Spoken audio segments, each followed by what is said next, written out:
Welcome back to the OPL. My name is Michael Hingising, and joining me here at the desk we have Jesh and also Tigun. If you've got any questions for our analysts about the games, hashtag IMOPL is how you can get in touch with them, and I will force them to answer your questions, whether they like it or not. If you're just joining us, Direwolves have won their second round of the OPL by defeating Regicide 2-0. And we're about to get into our second match of the game, which is AV taking on Legacy. The winner of this match could go top of the table. And I want to get your initial thoughts on this. Let me start with you, Tigun. I feel like it's a bit of a bot lane mismatch for this one. Yeah, absolutely. I will not mince words. Legacy's bot lane is stronger. Simple as that. That's how I feel, at least, and I think that's how most people feel. Lost and Cupcake are arguably the best bot lane in the OPL. You can sort of make claims King and Destiny or Raze and Egypt, but I've been most impressed by Lost and Cupcake versus anyone else throughout just playing against them and watching them. Absolutely, and on this desk we have joked a lot about Cupcake's ward placements, etc. But like, that's not to take away from the fact that he's exceptionally good at the game and a very good support player. Jish. Yeah, he clicks buttons pretty well. That's all he does. Not much more to say. Is that no? I think he is obviously a strong part of the team, and their bot lanes always look pretty sound. I think I would probably put a little bit more weight onto Lost. I think he's gotten really good over the tail end of last split. MVP of last split. Yeah, and then also just the Korean bootcamp served him really well too. He's looking pretty hot at the moment. Meanwhile, in person? at the moment. Meanwhile, their opposition, which is the AV bot lane. I mean, we know Blinky loves to pick an Ashe. We know he loves to throw an Ashe arrow out there, but he's doesn't love to hit him. He tries. Yeah. Well, yeah. I mean, they can be hard to hit. You know. Yeah. What's the quote? You miss every shot you don't take. He takes a lot of shots. He just doesn't hit. Absolutely. It's the Wayne Gretzky quote. Specifically, he said, look, you miss 100% of the Ashe arrows you don't throw. That's exactly what Mike Tyson Gretzky also said. Everyone's got a plan until they get Ashe arrowed in the face. That's a Mike Tyson Also quote. what he said. I know sports. Yeah, good. Meanwhile, do you want to talk about mid lane as well? Because you were saying before we started this, Jish, that potentially Blinky v Claire, Triple v Claire could be where AV can take this. I mean, yeah, that's going to be one of the pressure points they need to play to, and there he is on your screen right now. It looks pretty relaxed. I think that I'm surprised you can see through his haircut actually. Oh, there, out of his face. Yeah, no, he's one of the stronger players on the team. I think that Claire had a bit of a slow start last week, so depending on how he came into practice this week and what he's bringing to the stage. Triple looked really aggressive, and I don't think he will be scared to take really like advantageous matchups or go for like hard counter picks and things like that. So I think that's probably where AV need to look to. Yeah, the question is, where do you play Sybil in this lineup? Because we all know Sybil likes to be really aggressive. He likes to just be in your face. Do you sit in mid and try and get Triple ahead because you think that's the best play? Do you sit in bot and counter gank Carbon to make sure that the Legacy bot lane doesn't get rolling? Or do you go back to series, because we've seen in previous games series with a lead can snowball really, really hard. So it's going to be about resource management for EV to sort of work out where they try and find their lead. And I think you're absolutely right. I think they should be mid. Yeah, I think that's actually one of the good points of Sybil. He's like dynamicism. Is that even a word? Dynamism. That is definitely not a word. Cool. We just won now. We're learning here on the desk, no, everybody. I think he's a dynamic player. Sorry, let me say it like that. Sure. And I don't think that he will pick something at the start of the game and be like, this is what I'm doing. I think that he's going to like sort of oscillate between the lanes, or he'll just look to like invade on Carbon's jungle. And I think that depending on their draft, depending how early laning goes, I think that's where it's going to be. And you know, should Triple get into a good matchup, I expect to see Sybil sitting there in his back pocket. But I don't think that we should limit Sybil to being this like one-dimensional player who's only going to go for this lane. Absolutely. All right, well, let's take a look at the team lineup, shall we? We'll start with Legacy getting ready right now in the Riot Studios. It's a beautiful green, very bright green. And shout out to our production team for being able to accurately match the LEDs behind them with their jerseys. Good stuff. Right, let's go through their lineup, shall we? Their top laner is Tally. Fresh haircut for him. Carbon is their captain and jungler. Their mid laner is Claire. Their AD carry is Lost, who we said was the MVP of last split. And their very good support player is Cupcake. These guys will be feeling pretty confident about this match, but it's not as though AV can't take a game off them. And when we were talking about junglers before, Carbon, much more a fan of that supportive jungler style rather than the sort of aggressive jungle style that Sybil will be playing. What are you expecting out of him today, Tiga? While we sort of do harp on about him being a supportive jungler, playing Ivan, playing Nunu, we have seen him play Lee Sin before, so it's not like he's just sort of pigeonholed into it, right? But I do think he's just going to play Nunu Ivan, all right? I do think he's just going to play supportive stuff because he's really good at it. Didn't he complain last split on like the post game segment? He's like, "Oh, my old man fingers, I can't do it anymore." He was saying, he's younger than me. What does that say about me? Yeah, well, Come on now. You can interpret that however you want. Let's take a look at AV's lineup, shall we? Getting ready in the Riot Studios. And these guys obviously would, I don't know, bring it up. Here we go. Again, great matching, color matching from the OPL production team. You love that, don't you? I'm a fan. I'm a fan of little things. Guys, let's take a look at their lineup, shall we, and go through it. Their top laner is Series. Their jungler is Sybil. Their mid laner is Triple, maybe a potential carry threat for AV today. Their AD carry is Blinky, and the support player today, and the captain is Jake. Maybe engaging in some pre-game meditation. Someone should wake him up. He's got a game to play. I want to get you guys' predictions before we get into this game. Jish, let me start with you. Who's going to be winning this? Yeah, I'm gonna give this one to Legacy. I'm gonna go with like a 2-0. I think. Sorry to say this, Tegan. I think Avant looked pretty sloppy last week against an arguably quite easy opponent, and I just think that Legacy much better than that, and that short of Sybil pulling out a miracle, I'm pretty sure it'll be a clean 2-0. I mean, Tegan, obviously, AV2 had a very difficult opponent last week. Thank you. I'll defend you here on the desk. They played the best team in the OPL. They were able to pick up a 2-0 win, so could they potentially beat Legacy this week? I think they can take a game. I don't think they're going to win the series. All right. Like I said before, I am a big fan of the Legacy bot lane, and I think that it's just going to be too much for AV to overcome. So I'm going to give it to Legacy 2-1. All right. Well, let's take a look at your tips at home as well. And Legacy, huge favourites to win this, and a lot of people thinking it could be close, though. It could be a 2-1 victory for Legacy, but definitely heavy favourites there. Yeah, pretty sure that's all the Adelaide Crows fans being like, oh, yeah, this is our team. They'll win. Yeah. Exactly. They're coming across. They're getting involved. And welcome to any AFL and Adelaide Crows fans who are watching and tuning in to support their team. Legacy, thank you very much for joining us. I love Adelaide. Yeah, it's fine. Let us take a, we'll say hashtag IMPL if you want to get in touch with us and ask some questions. We can post the analyst desk throughout the game. But earlier this week, we sat down with both Legacy and AV and asked them about the upcoming match. Let's see what they had to say.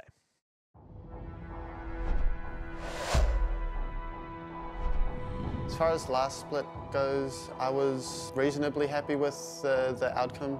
We turned out to be a top 2 team pretty early on into the split, and it was obviously disappointing losing in the finals, but that just means we have that much more to play for this split.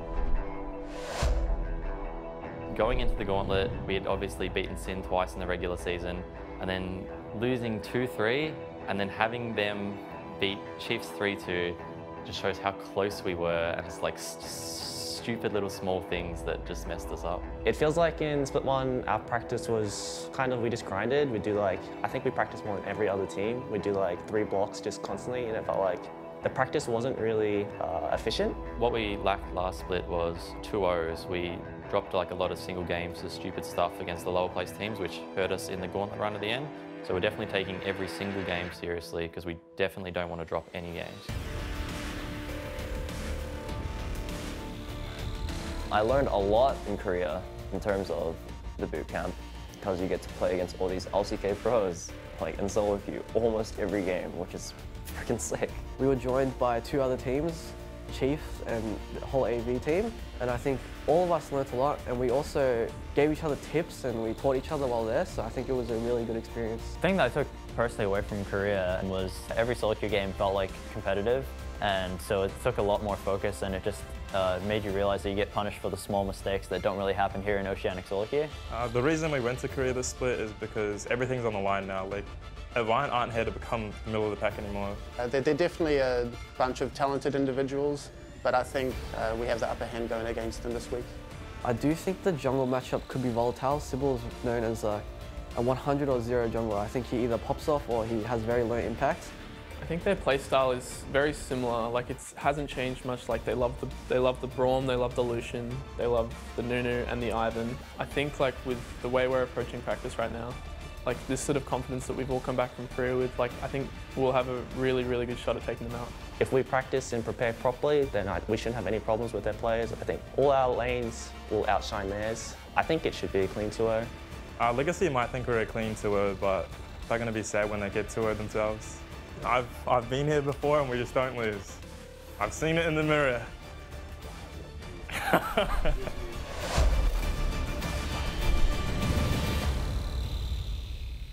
You and Juves both, Blinky. You and Juves both. Everyone just apparently hate can this see meme. things in the mirror. I see myself in the mirror, and that's I was about it. to say, that's generally what you're supposed to see in the mirror, Fish. And I hope that never you're changes. a lucky man because when you look into the mirror, you see a very good-looking person staring back. Aw.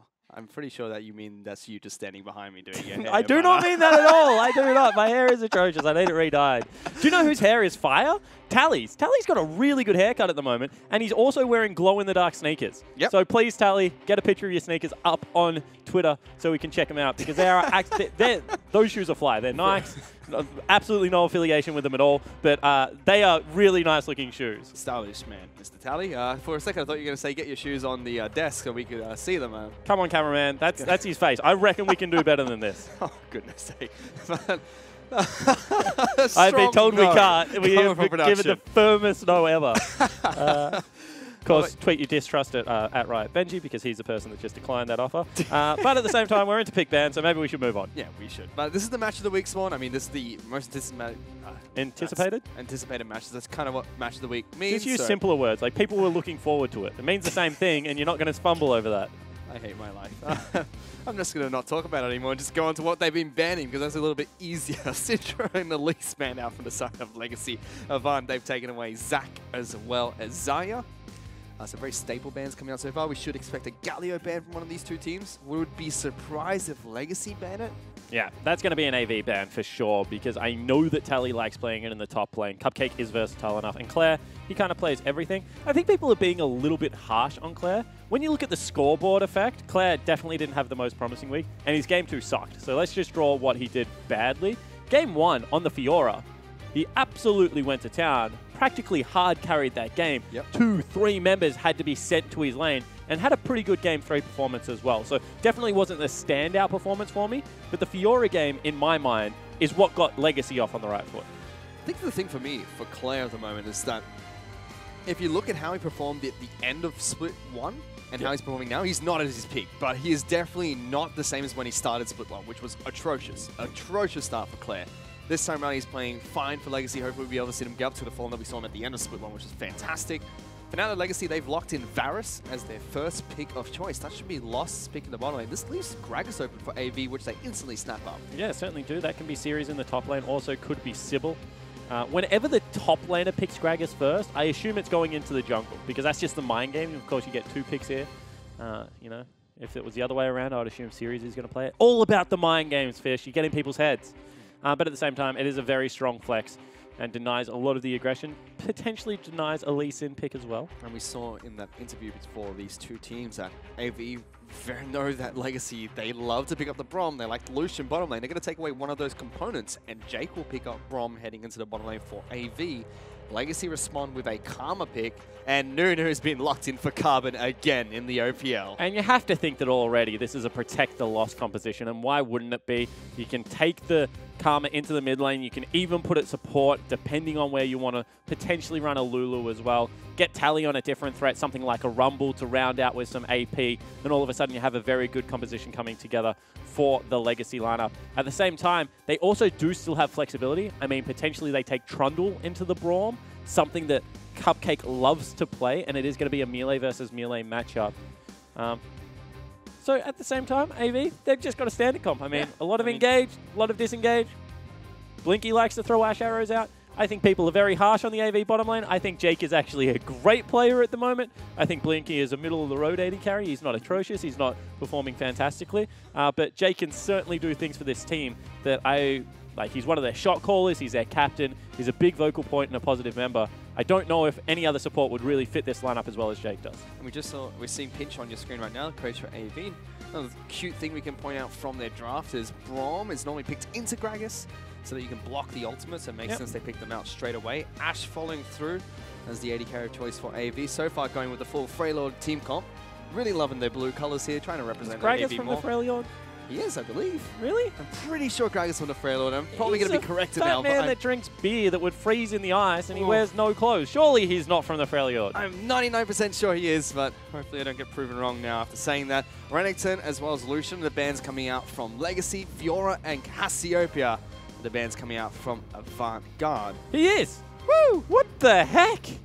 Put some clothes on, man. It's freezing there. Got my lore down pat, but this is one champion that's not from the Freylord. That's going to be Oriana locked in for triple in the mid lane.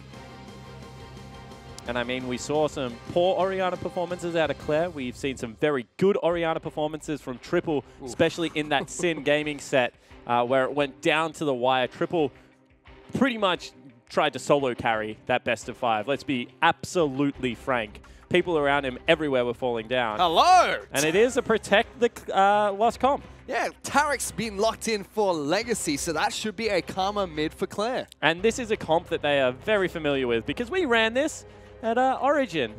Jake was playing it in that situation. A lot of physical damage here. Really the only magic damage coming out is going to be the mid lane Karma.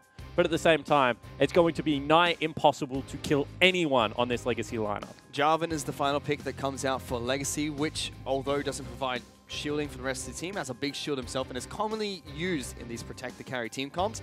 AV will pick up their final pick of Graves heading into the jungle for Sybil. Yeah, and a little bit of additional damage. They're going to run double tank in the fact that Ceres and Jake will be there. I think they come online a little bit sooner.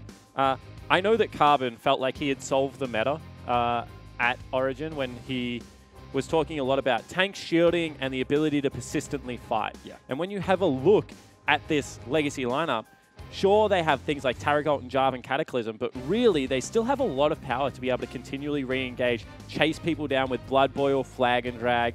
I think this comp is just incredibly good at continually fighting, and it is going to be really hard to take them down.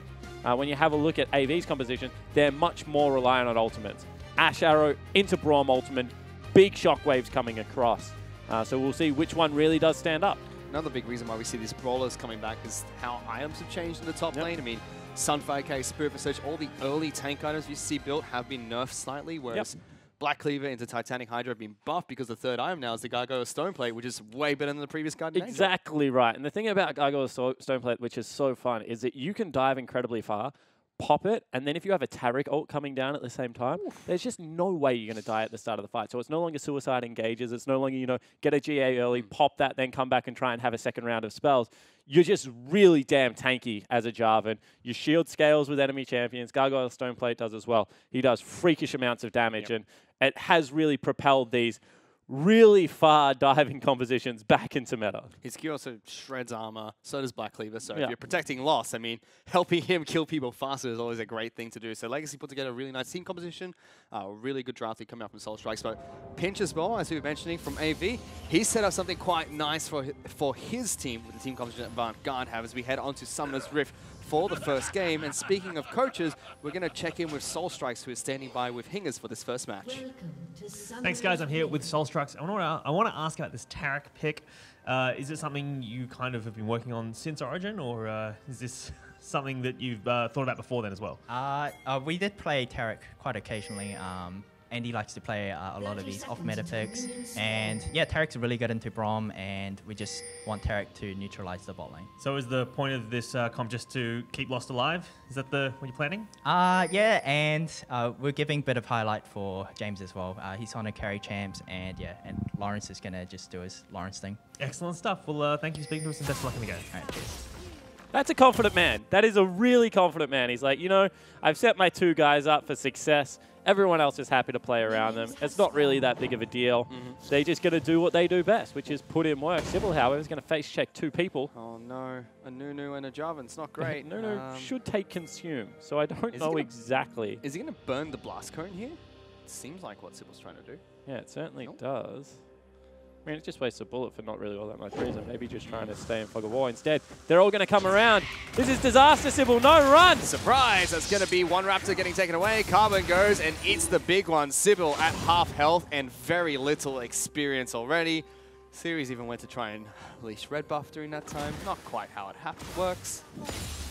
Disaster. There's a Nunu in your jungle. Yeah, exactly right. He denies the level 2. At the same time, Sybil's going to be completely fine farming up as the Graves. He's still one of the most healthy farmers in the game. Nunu, of course, certainly shares that ability with the consume. But you can see that Sybil already level 2, already onto his next camp. Carbon, of course, didn't burn Smite. Has just done so now. So they're practically even still after an ice invade. Yep. Carbon just able to take away one small camp for himself. Interested to see where Sybil goes, because he's not going towards his blue buff. Instead, straight towards Carbon's side of the jungle. I like this play from Sybil. Yeah, certainly do as mid well. Already, though, they're in behind Claire. He's in big trouble here, running over Dissonance. He needs to get towards the wall. If not, he can't flash anywhere. So much damage going through. Sybil going to flash over with the reload, and first blood picked up with his big old shotgun. And we said that if Sybil is able to influence the middle side of the map, that it will set Triple up for success. Already going to burn both summoner spells, is contesting Carbon's jungle as well, trying to take away Raptors. This is the ideal start for the AV lineup. This is great. This is what we need from Sybil. Controlling Carbon, controlling the mid lane. As you've mentioned, Carbon's going to be able to take away his red buff here. Just barely, but all his chickens are gone. No chicken dinner for Carbon tonight. Yeah, and Sybil now might actually have overstayed his welcome. He's going to take quite a lot of slapping damage from takes Santa AD, Claus. remember. Sybil's going to try and do his best as a ghost coming in from the mid lane. Doesn't matter. Carbon slapped him to death. Triple now in some trouble. Not going to get tethered up by Claire. Popped a ghost in return. Yeah, so I would love to see whether Carbon does have the AD set up on his champion right now. Because generally what we see out of Carbon, yep, he's running, got 73 AD, puts blood boil on himself, punches much harder than you think Nunu should be able to. Another gank coming into the bottom lane. Oh, punches Blinky a couple of times now. He's just going to get stuck down here. Good Tarek stun. That's a dead AD carry. Nowhere you can run. And he's even going to stop Jake for a little while longer. In fact, could potentially kill him. He's got red buff ticking as well as these infinitely countless of snowballs. Sybil will come down, eventually protect him. Good stun again from Cupcake. Another snowball, just for good measure from Carbon. Yeah, I mean, you really can't kill Nunu at this stage of the game. He's just so tanky from the buffs he gets from plants. You can see that they're going to continue to run in. They've actually bought over Claire as well. This is a deliberate choice. They want a hard invade with Blinky dead. They do need to be careful because Blinky's coming back. He has double summoner spells and Triple's cheating over as well. Could have our first big fight here, Fish. Welcome to the jungle, boys. Quite literally. So I guess you're not going to give up any single camp without a fight. They do get the kill on towards Blinky, as we mentioned. Good secure from Legacy.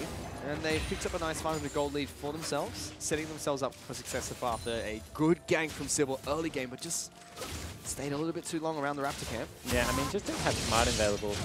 Tally actually goes aggressive onto Series. There's a couple of creeps there. He's only got 45 mana though, Series. Going to have to drink up as much as possible. Only has auto attacks. Tally will have his second spell rotation soon, as well as that crafting potion that is ticking. And is actually up in CS. Going to be able to stop this recall. Series in a little bit of trouble. Yep. He does level up, so he's now got enough mana for a couple of spells. I mean, but this is just not going to get any creeps and push the wave against him. So that's actually a, like, as far as barrels go, not a very good one. He loses experience on 3 mobs that he probably shouldn't have, Fish. 4 now. Don't know what he's really thinking. Not great. He is going to either teleport back to the lane or walk back there, because we have Tally going back to base as well. Meanwhile, there's a couple of members in this mid lane. Tarek is waiting in the wings against Claire. Will run on board. That's a level 3 Tarek trying to gank the mid lane. I mean, there's nothing else for Cupcake to do on the map. Lost his solo farming down after an early shot. So it makes sense. You just pop your head down there, make sure that you're clearing out. No pressure now on Claire, who is summoner spellless. So it's the right rotation. It's just never going to eventuate to all that much. Mid lane is going slightly in favor of Triple at the moment with that single assist. Slightly ahead in experience as well. But now a little bit of a lull in the action in this game. After the very heavy skirmishes we saw, thanks to Carbon's positioning on the map. Really thanks to what Sybil brought to the early game. It was a good gank. He had to flash for it. And then just invading without smite, without flash is dangerous, and Carbon made him pay. So both the junglers have been fairly active. They're the ones with the kills in there. Say that benefits potentially the Graves more than it does the Nunu. Nunu kind of does these things with or without kills, just gets infinitely more tankier when he does have them. Maxing consume here first Carbon. He wants to fly through this jungle. In fact, might actually move towards the Infernal Dragon as well. That's a good rush. All of a sudden you can see that he's going to be caught out here. He'll take a little bit of damage. Sybil going to walk up. Yeah. He spots the Scuttle Crab. He is spotted out, but I don't think he walked towards the... No, he didn't go far enough. Now he wants to come around. Oh, questionable. Potentially wants to go for the Raptor camp. But instead, he should be very worried about this Infernal Drake that is now gone.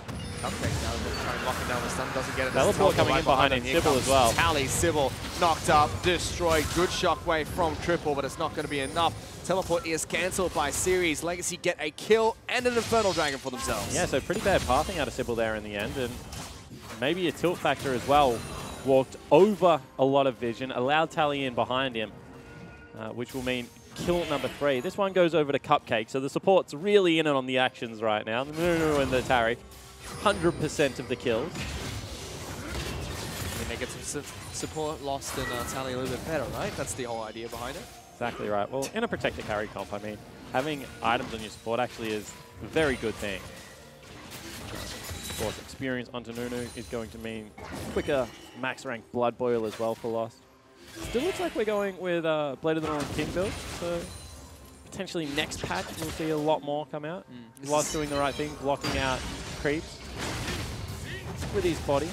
This is still patch 7.11. There's a little bit of a storm more, but 7.12 gets a bit more interesting. Lost and Cupcake going to continue pushing out this bottom lane. Jake and Blinky doing fine. Just holding at the moment against the duo.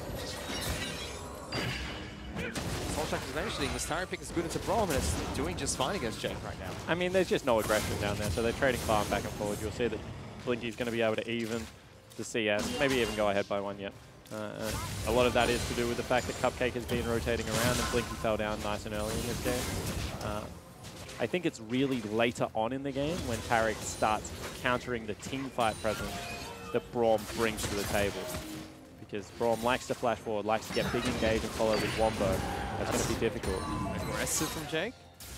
Tags him with his spike, dodges the stun, tries to move forward, further forward. I'm telling you, Jake is legitimately a good support. People, I guess, overlook him a lot because he was like the Nami player, the Karma player, big range support player, but he's added the Zyra to the champion pool, played a very good Taric at Origin, plays Braum well, as you're seeing right now. And does all the little things for the squad as well, like the shot calling, like the ability to control the troops. So I think he gets overlooked a little bit too often, Fish. Very good player himself. AV's bottom lane, we've always hyped them up as a great bottom lane duo. Performed very well for AV at the start of Split 1. They kind of fell off towards the end and they haven't found that initial form, but we've always known them to be great players. That is annoying. That is even more annoying. Well, now you just can't run away because you've got Nunu chasing you. Triple has to ghost after him, misses the shockwave. I mean, ugh, you hate to see it. It's actually a disaster. He's just falling so far behind in experience because Carvin's taking all of his big camps, as Nunu does. And unfortunately for Sybil, because he didn't get the chance to snowball off that first kill, the game's looking a little bit rough.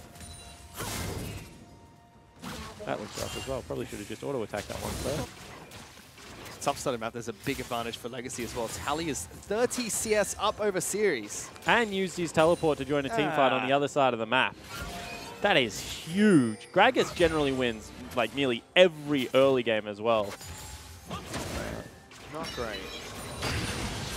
And you can kind of see why he said, let's put all the eggs on the Lost as well as Tally basket, but there's a big fight bottom lane. Invulnerability will come out from Lost and Cupcake early, but there's 4 members of AV down here. Nunu's going to try and get to Cupcake to speed him up to get him back to safety. Slows down Sybil as well. They will sacrifice Lost in that engage. They lose the teleport up on the top side map for Series. Tally's is not up yet. Yeah, I mean, that was actually a really nice engage. You can see that Triple had eyes on Claire, so he wasn't going to be able to join with his teleport. Ash Arrow available, as well as the Braum CC. And while still invulnerable, they just couldn't get away in time to escape Series. So, nice move. You can see Series actually going for a Frozen Heart. Gosh, that is a defensive Gragas build.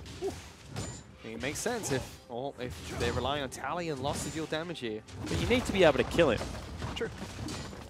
You know, generally the threat that Gragas builds is a Sheen purchase in the Iceborne Gauntlet.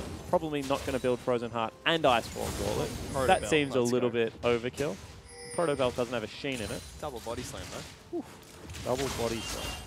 I've never heard it being called that. Oh, Series going to knock back Tally here. Goes for a fight. Already used his ultimate. Tally still has his own. But Tally just doesn't take damage. I mean, neither does Series, really. Going to be able to heal it up. Tally, of course, has a corrupting potion. Theory's just going to be able to continually get spell rotations out. And they're actually trying to chunk him so Blinky can get the rotation into this top. All of a sudden, full creep wave alive, as well as the fact that Tally's been chunked out, can't defend this turret. They're going to look to race for #1. I think Legacy might still have the advantage because they already had some chip damage in the bottom lane outer turret before this. Also have a Nunu, but now Graves will finally join. Still going to be a Legacy 1 race. Seems like it. Legacy looking for a good blood boil. That will fall first. Maybe to get the second turret though. So still a trade, but slightly in favor of Legacy. Certainly is, but when you're losing the game, it's always nice to be able to trade at least. You can see they duck into Fog of War. Wonder if this is a chance for Graves to be able to solo out Herald. He got very good deep vision. You can see that that's what Sybil's going for. Jarvan is heading towards it. Sybil's doing the right thing. Pull it as far back as you can and be able to dash over the wall. Although now that you've used a spell, you are probably going to die. Look at this, Carver's just behind him. We'll see him dash out and Tally's like, 3 Rift Herald, boys. Let's take this one home. And that's why you have to still keep members around the Rift Herald. The fear is always that they just push through and get the second turret. But now you've pretty much just given them a protracted leash. Rift Herald is so amazing at breaking mid lanes. It's one of the reasons that Orianna has fallen out of favor. Not even Orianna can defend a mid lane turret against the Rift Herald. And isn't it just fun to play against Nunu? Disgusting jam. Run at him, Carbon! Where does he get these snowballs from? What do you mean? He's a Yeti.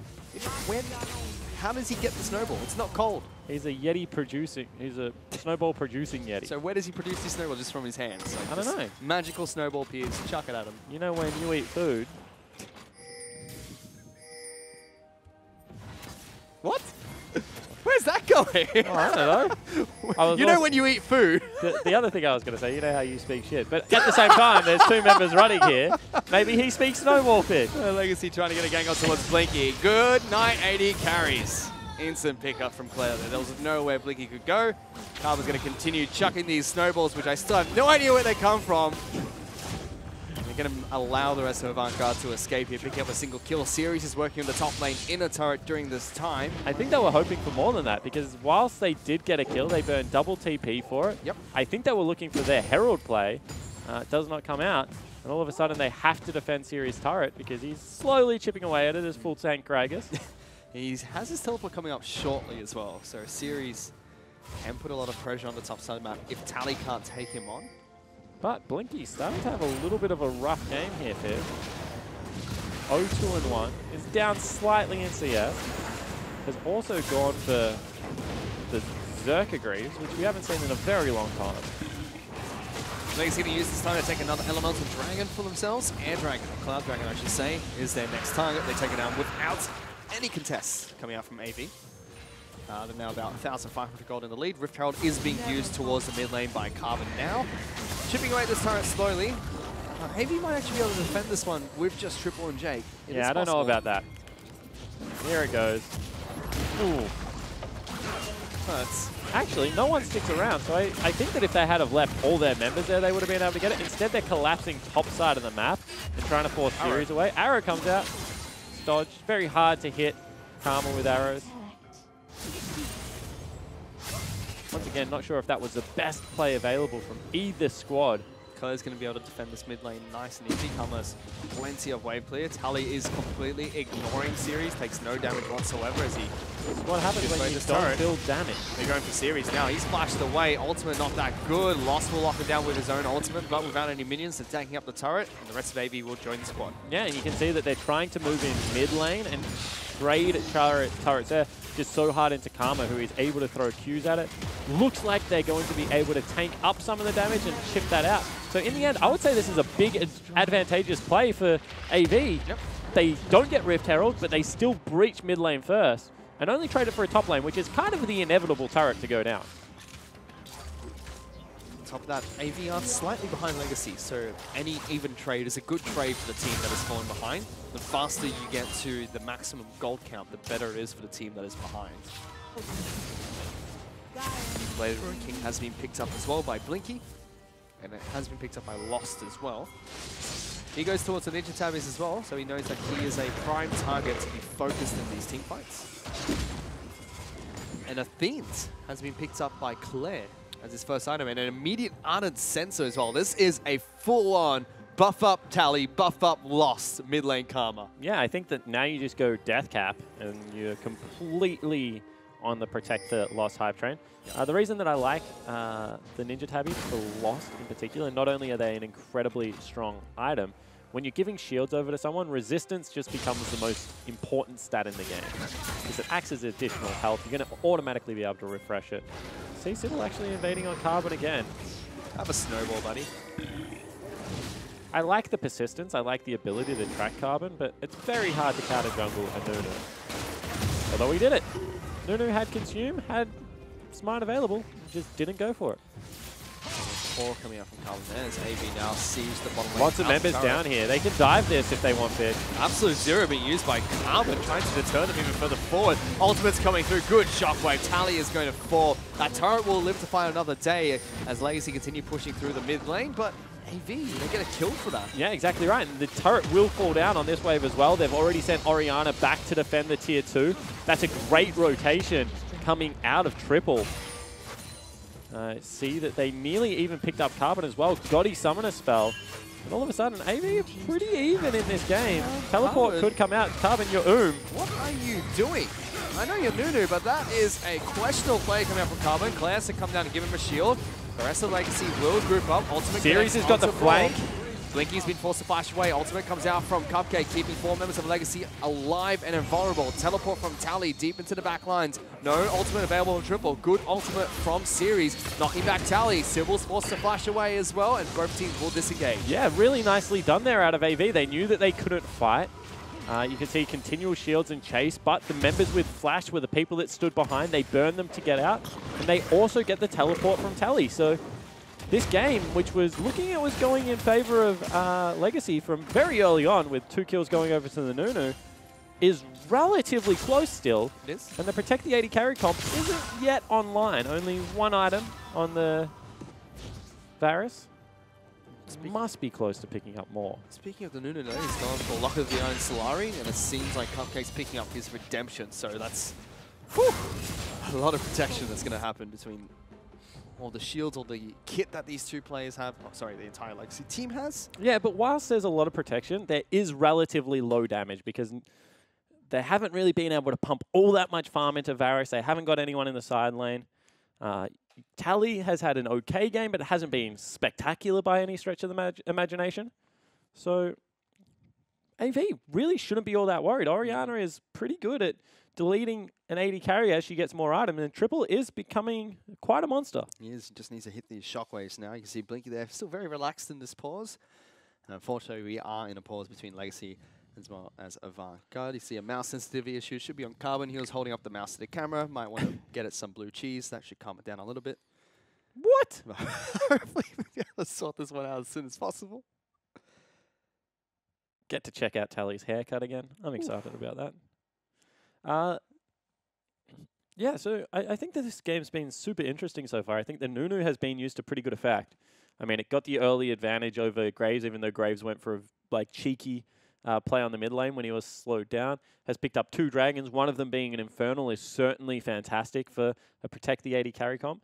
But at the same time, hasn't really been all that impactful in counter jungling. In fact, you still feel like Sybil has been the one more often than not walking into Carbon's side of the map. You'd also have to think that the lanes have been fairly consistently pushed up for Legacy, and AV traded objectives when behind really nicely. So I think that AV should hold their head high. The one mistake, glaring mistake, was starting up Rift Herald with only Sybil and giving that one over for free, but Legacy even fumbled that play. So it's been quite a strange game so far, Fish. I mean, the only person on Avant's team that has had a questionable game as well is the man on your screen right now, Series.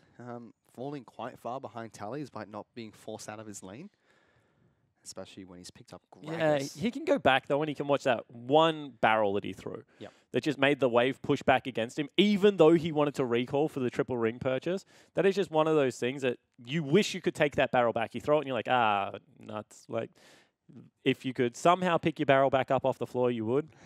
Because things like that cost you like a creep wave, and then all of a sudden it's 2 creep waves. That's 12 CS already. So shouldn't be too harsh on himself. Is caught up well, is very tanky at this stage of the game. Well, we got the mouse out of its cage, and now we're back into the game as Legacy. Got some AV. blue cheese, apparently, whatever the heck that means. Legacy and AV are in a very even match here, but they're going for a fight, it seems. Blinky leading the charge with Sybil, Cupcake, and Carbon want to try and turn this one around, though. Tally's in the mid lane, right behind Oriana. They're slowing down the supports. They actually have dove onto triple here. He's in trouble. Cataclysm comes out. That snowball is slowly chasing him Huge down. shockwave. Good shockwave on towards Tally. Absolute Zero going to channel fully. Tally still in this fight, but will be the first to fall. Blinky is the target for Legacy, and Lost has been left untouched. They will lose their Taric without using his ultimate as well. Blade of Ruin King being used to try to slow down Series, and Jake is forced to use his ultimate to trade. It's a 2-for-1 trade that goes in favor of AV. Yeah, it certainly does. I mean, Series this time around got a beautiful flank off as well as a barrel that popped members forward. And you can see that Jake is just so hard to chase through. Might be in a little bit of trouble here, though. Punch him, Jake.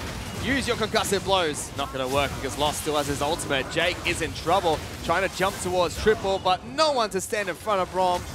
Shield's going to fall straight on his face. That was a strange contest. Just as you're talking someone up, you know, saying they're a smart player, contests a ward that maybe he shouldn't have, and that might open up. No, not going to be the case. I was going to say there could be a cheeky Baron on the cards. But thinking better of it, I love Nunu Baron Snicks. It's one thing it's the only thing exciting that Nunu adds to the game of League of Legends. I mean, slapping people and throwing snowballs are fantastic. I don't know what you're not excited about. It's just fun to watch Spawn. He just runs at them. Yeah, he runs forward and he auto-attacks them. It's certainly something. Fun. Certainly not the word I would go towards. Gets people's blood boiling as well. It's great. Look at him. He's dressed as Santa as well. He's here to bring presents to AV. Not the good kind. But in this match, it's still dead even between the two teams. About 1,000, 1,500 gold in favor of Legacy. But as AV have shown in these fights, it's not impacting them too much. Legacy going to try and use this advantage to take another dragon for themselves. Ocean Dragon is going to fall. Not the most impactful dragon. I mean, AV probably not worried about the particular type of dragon unless it's an Infernal, but they would be worried about the fact that, you know, this game looks like it's going late, and when you have 3 or 4 dragons, Elder becomes very strong. Yep. The other thing that AV would be incredibly worried about is Blinky's positioning. Was frontlining his Ashe in the last fight, and doesn't really have the items to go turret mode just yet. So needs to watch that. At the same time, he's ahead in CS over Lost, and looks like he's going to be able to beat him to his Hurricane as well. So definitely not all bad for the AD carry from Avantgarde. No, it's not. Sorry, Avant Gaming. It's AV moving towards the Baron pit here, just sweeping out the pit, make sure there are no wards being placed down by Legacy.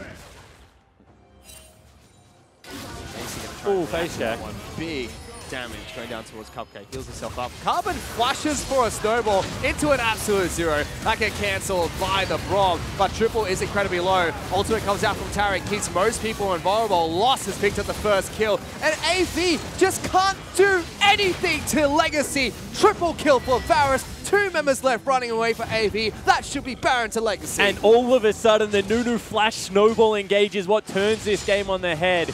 Looked like they were going to be able to stall it out for a little bit longer, but now with everyone falling down, especially Sybil the jungler, that's going to be a free Baron. That's going to be big item purchases coming in as well for the boys in green, and going to be able to recall and get what should be a pretty game-changing shop in. It should be. Legacy able to take down the Baron. 3 kills in that team fight as well. And if you want exciting Spawn, that's exciting. I mean, he flashes forward, he snowballs, and he presses R. You can see that, unfortunately for Triple, he just isn't able to get the best shockwave off on the back line, and this team wasn't there as a unit. Blinky is just positioning really poorly in the team fights, and Jake and Series, the 2 tanks, can't keep the front line off their carries. Claire goes towards a Magi's. Twice today we've seen a Magi's. Why not? If you're feeling confident, you don't think that you're the target that's going to die, it's one of the best AP scaling items. Well, now the Legacy team cover is well and truly online. Double items for Jarvan, which is what he needs in these fights.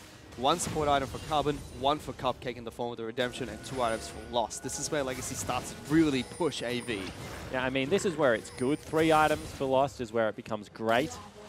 At the same time, you can see that they're shoving up multiple lanes, so not really all that much in a rush.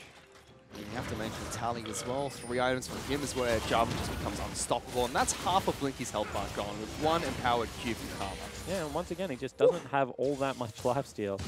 It's gone actually with Static Shivers his second item, so no Hurricane coming out. It's a very popular pick in solo queue at the moment. Haven't seen too much of it competitively yet, in Oceania at least. Legacy can continue to try and siege up these inner turrets. All 3 are left up for AV, who are moving in between waves, fighting against the Baroned up Legacy, trying to stop these turrets from falling, but eventually they will. And Carbon is going to be able to combo out with Tally here. Oriana's just going to get popped immediately. Tally with a big ultimate in the back lines. He is invulnerable as well during this entire duration. Series is taking up the front lines. He's forced to flash away. Blinky's gone. That's both carries dead. And Legacy will now burst into the AV base. Yeah, and too many times in the last couple of team fights, AV's 2 carries have been the first members to fall down. That's just not good enough. They cheat through, they don't go through the base. Woo. All of a sudden, they're going to be able to continue this, and this actually might be game 5. Sybil's forced to flash away, but Tally just smacks him with his Q, picks up the kill. Jake and Series just watch helplessly as the inhibitor turret in the mid lane is going to fall. Legacy take the inhibitor as well. They should back away after this one. 10 seconds on Blinky, 5 on Triple, but they've got another turret to go towards, and that's the top lane inner. Yeah, it certainly is, and it's beautiful play. I mean, when you have a look at the composition that's been put together, you have to know that Jarvan is diving in with invulnerability. So if you don't get him away with the cast immediately, you're not going to be able to blow him up. That's not the way to deal with this kind of protect the 80 carry comp. And when you're fighting front to back against a Tari, it just becomes nigh impossible to kill anyone. And I really want to touch on that Tari pick, because we saw in the video piece we had before this match, AV realized that Cupcake loves to play Braum, and it seems like Pinch is trying to take that away from him in the first draft phase. And Soul Strikes just comes out and says, well, Cupcake knows how to play against Braum. Tarek is his pick. He likes unorthodox champions, and it's working so well for Legacy. Yeah, it certainly is, and I wouldn't even really call Tarek all that unorthodox. I mean, everyone kind of played around him. He was strong for a very long time. They've seen lots of power in Europe as well, and was even played like as recently as a couple of weeks ago. Got to be careful there, Sybil. And just synergizes so well with the dive. I mean, you're going to have 2 core groups. You're going to have Carbon and Tally charging at the back line, and you're going to have Lost, Cupcake, and Claire sitting, you know, as a clumped up unit. The ultimate just covers both areas. Just doing fantastic for Legacy at the moment, who are 10,000 gold up against AV. 27 minutes into the match, looking to try and finish out this game. Tally, though, taking quite a bit of damage. Carbon's in the back line, chucking snowballs at absolutely everyone. He heals that up quite nicely with a single shield and a couple of heals from Cupcake. They're still sieging here. AV have done a good job poking away, but they haven't got anything out of it yet. Slowly but surely, Legacy are looking for that dive. There they go. Tally jumping in. Invulnerability will pop soon. Arrow does not connect. Carbon is in some trouble. He's tanking up this turret. Jake looking like he's going to be the first one to fall. Big Cataclysm coming out, but AV, they've stood their ground. Series is holding up 3 members in the back lines. Cupcake goes on forward. Good shockwave, but it's just not enough from AV. Triple is going to fall. Blinky's the last man alive. He's looking for the triple. Doesn't get it as Clear steals it away. Double trouble from Legacy as 17-5 is a scoreboard. They're looking for the win. They certainly are. You can see they're just too damn tanky. Members of AV were able to live through that at the beginning. For this team comp, it doesn't need ults. They just march forward and continue to chip away. And that's going to be Legacy picking up game 1. And as much as it looked even throughout the early game, Legacy absolutely style on AV in the mid game. They pick it up within 28 minutes in the first game of this best of 3 series. And Carbon loves getting a Nunu victory under the belt. You know, he's a big fan of the Yeti. But really, all that was about was you felt like AV should have had early game momentum. They had a very good gank. On the mid lane, they burnt double summoner spells. They should have been able to go back, get wards, get control off the back of that, but Sybil overreaches. Carbon gets ahead, and then it became very hard to dictate the pace of the game. And when you're against a Protect the 80 carry comp, that's what you have to be able to do. You have to be able to force on your term. You can't allow them to stall out for as long as they were able to. And as soon as they got that Baron fight, the game was just over. Yeah, certainly was. That Baron fight for Legacy was fantastic to watch as well. Triple kill for loss. It just seemed like you couldn't do anything to the front line of Legacy. 100%, and it came down to like coordination. All of a sudden, you have these divers. You have to be able to call out when you should be using key cooldowns because of the fact that the invulnerability from Tarek. I mean, the comp was well thought out, well put together, and they executed on it, which is all you can ask as a coach. Yeah, Big Main Stroll Sykes put up a fantastic draft for Legacy. I mean, Pinch tried to do the same thing. Didn't quite work out for them. It was great. But for now, let's send it back to our big brains at the analyst desk. Thank you, Fish. Thank you, Spawn. Legacy taking that first game. And first of all, question to the big brains here on the analyst desk. What are your initial thoughts, Tegan, in that game? I mean, was Spawn right? Like, AV took an early lead, but then were unable to capitalize on it throughout the rest of the game. Yeah, I mean, AV had a really cool level 1. Legacy had a cool level 1. We're going to say, I want to say Legacy had an interesting level 1 that pretty much forced AV to do what they did. Right? Yeah, sure. Before we bring that up, though, just give me your broader thoughts on the on the game. It's hard to really just sort of encompass it in one term. I want to say both their drafts were much better than they were last week. They showed a lot of respect to each other. But I like Legacy's more. They had a very defined team goal that seemed like it would work better than AV's. I know you were telling me that you thought AV pretty much had a peel back comp. They just kite back and hit whoever's in front of them and, you know, protect their double AD. But that doesn't really work when the only diver is Jarvan, and generally he's unkillable anyway. So it felt like Legacy just had a better sort of strategy going into it. Yeah, I tend to agree. As Tegan just stole the words from my mouth, I think that the Legacy definitely came out ahead in the draft. And as I think Jake Spawn mentioned just at the end of the cast that it seemed like a rehearsed sort of thing, something that they definitely practiced.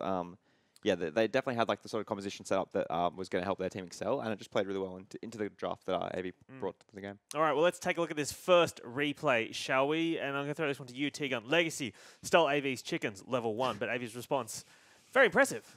Yeah, so Legacy had a really, really interesting level 1, which I think was great, but then AV, they sort of forced AV into this play where Sybil sort of cheeses around, comes from blue side to come into mid. I don't think Claire should flash here. I think it's a waste because you always die there as long as Sybil doesn't miss his keyboard completely with his hands. He's going to kill you. So at that point, I think he just sort of says, whatever, I'm dead, take it, and so just you move on. You cop the death, don't waste Cop the it on the flash. chin. Cop it on the chin. Yeah? Jish, do you agree? Yeah, I think the only tragedy in that play is that Sybil sticks around a little bit longer to try to steal his, what's rightfully his, those Raptors back, and then tries to take the red buff too. And then, Carbon comes to the other side of his jungle, sees him, and kills him in return. But so that early play then sets them up quite well, and they're unable, AV are unable to, like Spawn was saying, maybe push that into a further lead throughout the rest of the game. Yep. And Legacy, on the other side, Jish, are playing towards their win conditions. About 23 minutes in to the game, this second replay, we see this triple kill from Lost, was bringing it up on your screen. Now, Jish, how is Legacy playing towards their win conditions? So Legacy have the fast TP, and Sari's still TPing into this fight way too late. Tally gets a good ultimate off the 2 of the carries, and then Claire will flash into the backline to make sure the carries die. Nunu ult zones out Sybil, so now he's like 1v4 in the backline, and it's just like, it's too clean from Legacy. The Tarek ult keeps all of their players alive, and there's just like no way that Legacy can really lose that fight, I guess, from the engage. That Tarek ult, though, I mean, we don't see a lot of Tarek play, but do you feel like this is the best Tarek play you will see, or you know, or ever, like that's ever in the world? A stretch, right? That's a stretch. Is it? I mean, what I'm saying is, right? Is that Tarek pick because Legacy feel like they play really well around it, or is it just like, it's like a fun, strong pick? I'll be blunt. Like Tarek sucks. Yeah. I think blind pick Braum kind of is just also not that great. So Soul Strikes mentioned that it's a good pick into the Braum. Yeah, but is AV, like you were saying backstage, is AV picking Braum just to take away from Cupcake because we know he's kind of a threat on that? Like, who knows? I feel like the Braum pick was.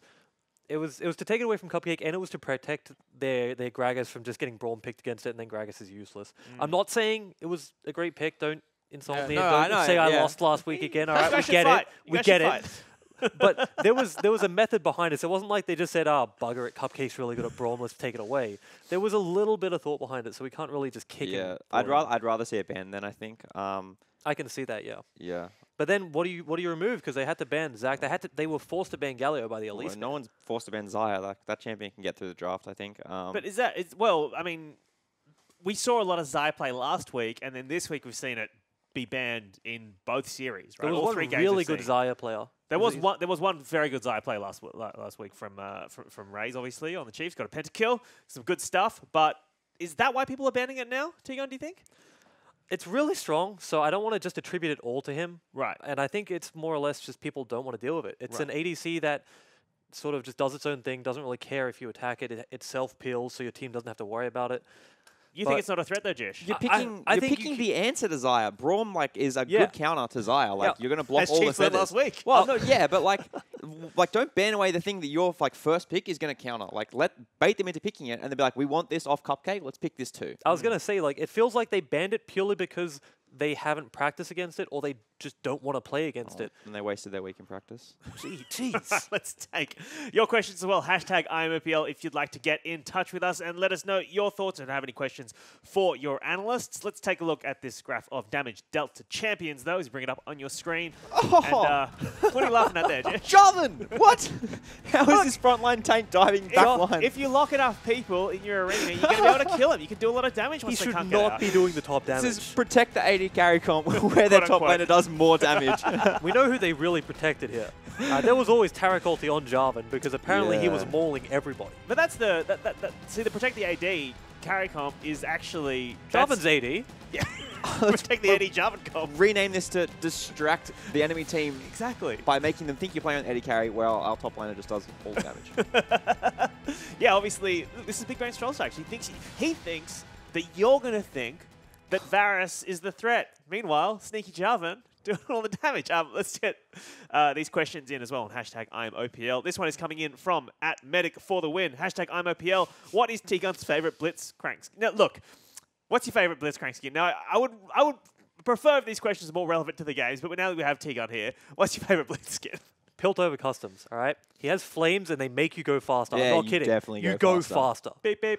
You hit Brilliant. beep beeps? Close second is right Blitzcrank because I actually played a game yesterday and I ran around hooking people, and every time I hooked them, I typed in all chat, criminal apprehended. I'm pretty sure everyone in the game muted me, including my own team, but it's really fun. You gotta Someone do report T-Gun, please. All right, let's get back to this game and talking about what AV could take away from that first loss to Legacy. Jish, any thoughts? I guess just revisit your drafting phase. Maybe they didn't prepare, or maybe, sorry, Legacy didn't pick as AV prepared. Now that you've had like the one game of visibility, maybe shift priority on things. Obviously, moving across the blue side, they get a bit more flexibility with bans. So do you think maybe the Jarvan, maybe the Nunu warrant bans, or you think you don't think Nunu's strong? Nunu do you? sucks. Stop picking Nunu.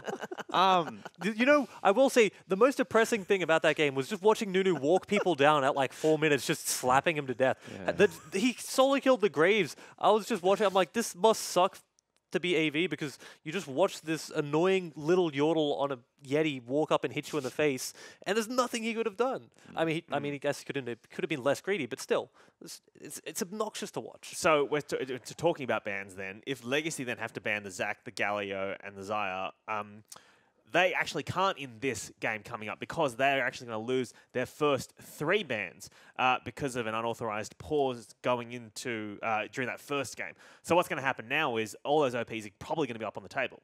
You've got to think. This actually, unless AV ban them themselves. I will say this really hurts AV as well. Obviously not as much as Legacy, but they have to revisit their whole plan coming in now because Galio you have to deal with all the OPs. No, you don't agree, Jish? I think there's a way that they easily come out ahead on this. Sybil is the best Zac player in all of Oceania, and if that champion's going to be left open, AV will first pick that champion. I mean, I hope they ban Elise, and then they don't trade a good jungler.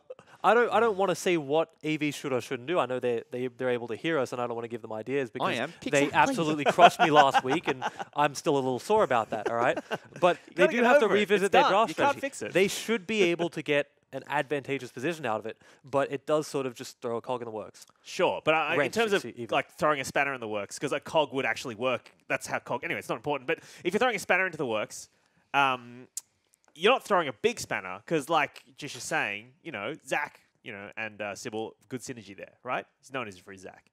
Good Zac player. Good Zac player? Very good Zac player. Very good Zac player. Well, this is a treat for our viewers at home then, because they may be able to see.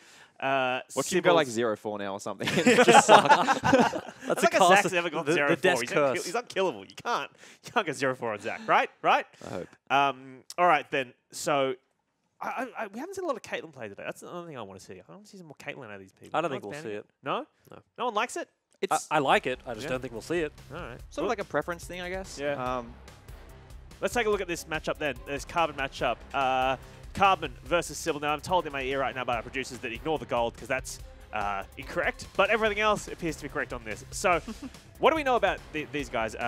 We know they have differing jungling styles. And what did you see out of Carbon? I will say it's disgusting that he almost deals as much damage as the Graves. That shouldn't happen. Apparently, only Carbon has Twitter as well. I think what the thing that I want to point out just is that Sybil really was given this game on a silver platter. Like, you get the free first blood, and then you can go into the bottom side jungle and start contesting it. And then once you get ahead of Nunu, I think you should just run laps around the jungle. But yeah, I think he gave it away. And then obviously, you know, Carbon came out with some pretty impressive stat lines there. Well, it wasn't just he gave it away. He kind of overextended, right? He was playing too aggro and then got caught out. I think Spawn was saying that on the cast as well. So are you saying that if he gets ahead, he should take fewer risks because you're already ahead? Is that what you're saying? I think he just sort of lost track of time in his own head. I don't think he realized how much extra time it took to kill Claire in the mid lane and then pivoting back into the enemy jungle. I think you're going for 2 camps. He just didn't have the time resources. Claire was getting back to lane. Nunu was there too. Yeah, so yeah, just like take smaller advantages and then consolidate that into items and stuff and just scale because you'll scale better than the Nunu. Do you guys, especially when he's down flash. When you're down flash, ideally you just take pretty much no risks because you're so catchable. So it would just seem like a huge overstep to go in and take as much as he tried to take. Do you think that the loss of bans for Legacy going into this second game changes your predictions at all? Do you think that potentially AV take this game? I mean, obviously, potentially they do, but do you think they will? I want hard answers from you guys. It's a 50-50. Either they win or they don't, Hingers. Absolutely. Those are the 2 options. Yes, in quantum terms, sure. But, I mean, in quantum terms, potentially the whole studio catches fire and we all... Anyway, it's not important. But I've been told by my producers not to entice that possibility. But why? Let's... do you think that AV can take this game? I'm a big Sybil Zac fan, but even then, even with Sybil Zac, I'm going to stick to the 2-0. They're going to give away strong picks too onto the side of Legacy, and I think that Legacy are definitely still a stronger team. We learned last week, I stick to my guns. I'm going to stick to a 2-1, so hopefully Sybil on Zac is able to just kill everyone and do everything, and then they lose the game after, so I'm right. T-Goon there, sticking to his guns. That is enough from us here at the Analyst Desk. Before we get into our second game of this AV versus Legacy match, let's take a look at some highlights from game number 1. Noddy can't flash anywhere, so much damage coming through. Sybil gonna flash over with the reload and first blood picked up with his big old shotgun. Kind of see why he said let's put all the eggs on the Lost as well as Tally Basket, but there's a big fight bottom lane. Invulnerability will come out from Lost and Cupcake early, but there's 4 members of AV down here. Nunu's gonna try and get to Cupcake to speed him up to get him back to safety. Absolute Zero being used by Carbon, trying to deter them even further forward. Ultimate's coming through, good shockwave. Tally is going to fall. That turret will live to fight another day. Carbon flashes for a snowball into an absolute Zero. That gets cancelled by the Brog, but Triple is incredibly low. Ultimate comes out from Tarek, keeps most people invulnerable. Lost has picked up the first kill, and AV just can't do anything to Legacy. Triple kill for Varus. 2 members left running away for AV. That should be Baron to Legacy. And Carbon is going to be able to combo out with Tally here. Oriana's just going to get popped immediately. Tally with a big ultimate in the back lines. He is invulnerable as well during this entire duration. Series is taking up the front lines. He's forced to flash away. Blinky's gone. That's both carries dead, and Legacy will now burst into the AV base. Slowly but surely, Legacy looking for that dive. There they go. Tally jumping in. Invulnerability will pop soon. Arrow does not connect. Carbon is in some trouble. He's taking up this turret. Jake looking like he's going to be the first one to fall. Big Cataclysm coming out, but AV, they've stood their ground. Series is holding up 3 members in the back line. Cupcake goes on forward. Good shockwave, but it's just not enough from AV. Triple is going to fall. Blinky's the last man alive. He's looking for the triple. Doesn't get it as Clear steals it away. Double trouble from Legacy as 75 is the scoreboard. They're looking for the win. He's in trouble. Cataclysm comes out. That snowball is slowly chasing him down. Good shockwave on towards Tally. Absolute Zero going to channel fully. Tally's still in this fight, but will be the first to fall. Blinky is the target for Legacy, and Lost has been left untouched. They will lose their Tarek without using his ultimate as well. Blade of Ruin King being used to try to slow down Series, and Jake is forced to use his ultimate to trade. It's a 2-for-1 trade that goes in favor of AV. And as much as it looked even throughout the early game, Legacy absolutely style on AV in the mid game. They pick it up within 28 minutes in the first game of this best of 3 series.